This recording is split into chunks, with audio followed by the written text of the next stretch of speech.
Today in reading, you will determine the author's point of view. You will also determine if your point of view is similar or different to the author's point of view. Let's first look at this small passage. "We have some news to tell you," my dad announced as we began eating supper. "You know that job interview I had a few weeks ago in Oregon? Well, I was offered the job. Does that mean we have to move?" I asked, even though I knew the answer. "I'm afraid so," Mom answered.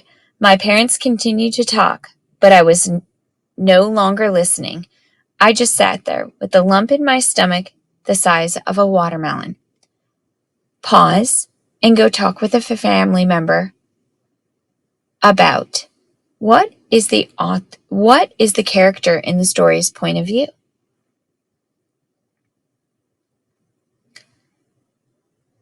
Now that you've done talking to someone about the point of view, did you come up with the character's point of view was that she did not want to move and that she was worried and scared about moving because she had a lump in her throat and she was no longer listening when her parents were talking to her because she was overwhelmed by the fact that they had to move?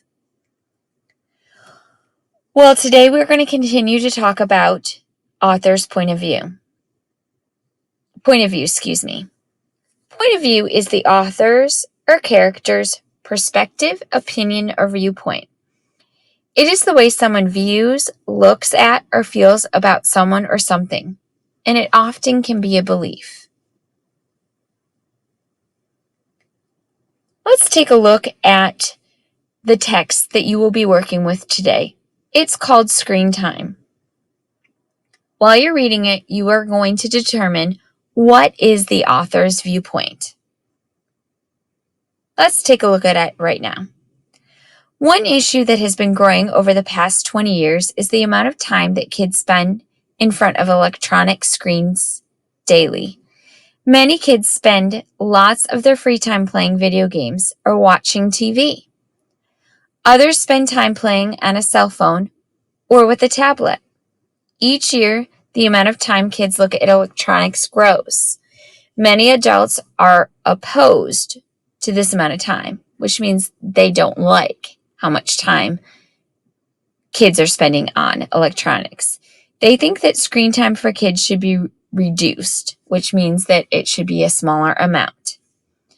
The increased time spent in front of electronics takes away time from other areas that kids need while they are still developing. There has been a large reduction in the amount of time that kids spend in person with friends. There's a great deal of social intelligence that is picked up from interacting face-to-face. These kids are at risk of missing out on that. This means that they may not fare as well in social situations at school or elsewhere. So that means that kids are going to start struggling in social situations with your friends. Say you're having a difference of opinion with your friend. Are you able to work that out on your own? They may lag in their social development for years. So increasing screen time also leaves less time for athletic activities. Childhood obesity in America has tripled in the last 35 years. This is largely due to children not being active. They are not playing sports or participating in other physical activities as much. This can lead to poor physical health later in life. Staring at these screens can also strain kids' eyes when it is done for long periods of time. This leads to eye fatigue, which means your eyes are tired. This could cause long-term damage to kids' eyesight as well. So, what is the author's point of view?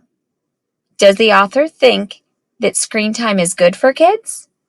No. Well, in fact, they had said that screen time, many kids during their free time are playing video games or watching TV.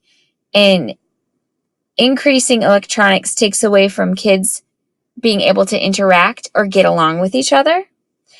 And it also leaves less time for kids to be healthy and active. And it also